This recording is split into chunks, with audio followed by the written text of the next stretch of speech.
Mental health और well being के हवाले से 10 अक्टूबर को दिन मनाया जा रहा है। हम लोग भी यहाँ पर एक फोरम है हमारा, जिसके तहत हमने को 8 से 10 साइकोलॉजिस्ट बुलाए, उनके साथ बैठ के हम इस पर बात करेंगे। मेरा बल्कि एक आर्टिकल भी है जिसके ऊपर अखबार में इसमें छपेगा। मेंटल हेल्थ और वेल बीइंग का मतलब यह है कि आप अगर अपने नहीं हैं तो आप किसी के नहीं हो सकते, यानी सबसे पहले आप आते हैं। मेरा इसके ऊपर एक वीडियो लेक्चर भी पड़ा है मेरे पास में। यानी अगर आप अपने पास हैं तो फिर आप किसी के भी काम आ सकते हैं।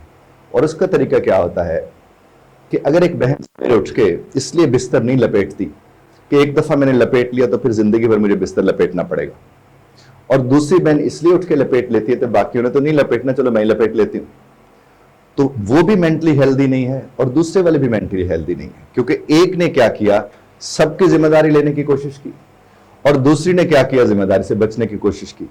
तो सबकी जिम्मेदारी लेने वाले और जिम्मेदारी से बचने वाले दोनों मेंटली हेल्दी नहीं होते।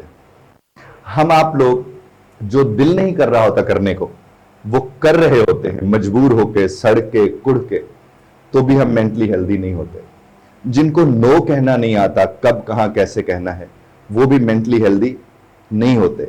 आप अगर हम अपने घरों में देखें तो बहुत सी चीजें जो हमारी माओ ने बर्दाश्त की, या हमारे वालिदैन ने बर्दाश्त की, वालिद साहब ने बर्दाश्त की, बहन भाई बर्दाश्त करते हैं। जब आप किसी चीज को बर्दाश्त कर रहे होते हैं और आप पुरसुकून नहीं होते, ये टच स्टोन है। आप बर्दाश्त कर रहे हो और आप पुरसुकून ना हो तो फिर आप जबर कर रहे होते हैं। नाम आपने सब्र का लगाया हुआ होता है। अक्सर हम देखते हैं माँ कहती है कि फिर मैं सब्र कर लिया, लेकिन वो माँ बेचैन होती है, वो परेशान होती है, वो दुखी होती है। तो इसका मतलब यह कि उसने सब्र नहीं किया होता। क्या किया होता है? जबर किया होता है। और आप हम अपनी जिंदगी में यही करते हैं। सवेरे उठ के कुछ करना है, जाहिर करना तो है, मर्द को तो जाहिर कमाना है, मर्द का काम है कमाना, औरत का काम नहीं। औरत अपने शौक से कमाना चाहे, ज़ौक से, और बात है, लेकिन मर्द का तो ये काम है ही है ना, उसने रोटी रोजी घर की देनी देनी। अब वही मर्द अगर सवेरे उठ के इसलिए काम करने के लिए जा रहा है कि चूंकि उसने अपने घर को देखना है सब कुछ, तो उसे खुश हो, ये तो वो मेंटली हेल्दी है। और अगर वो खुश होके नहीं कर रहा, सड़ के कर रहा है, तो उसका मतलब वो कर रहा है जो वो नहीं करना चाहता, तो वो अपने ऊपर जबर करके कर रहा होता है। तो आप लोगों को खास तौर पर कोशिश करनी है मेंटल हेल्थ अवेयरनेस के ऊपर काम करने की। और उसका बेहतरीन तरीका ये है, कुछ ना करें, सिर्फ अपनी वालदा को सुनना शुरू कर दें रोजाना की बुनियाद पर। वालदा की कहानियां पुरानी है, बहुत पुरानी है, तो कहानी भी पुरानी है। वो बार बार वही बातें दोहराएंगे। अरे सिर्फ उनको सुन लीजिए, चूंकि इस वक्त आप यही कर सकते हैं।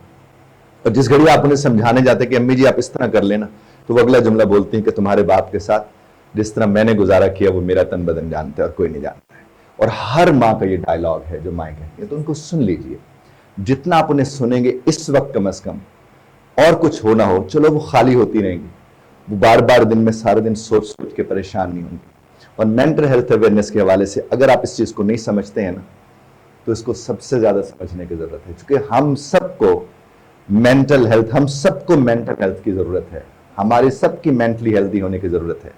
आप जब तकिए भीग जाते हैं रोने से, तो बुनियादी तौर पर वो तकिया फिर भी साथ दे रहा होता है, क्योंकि कोई इंसान साथ नहीं दे रहा होता।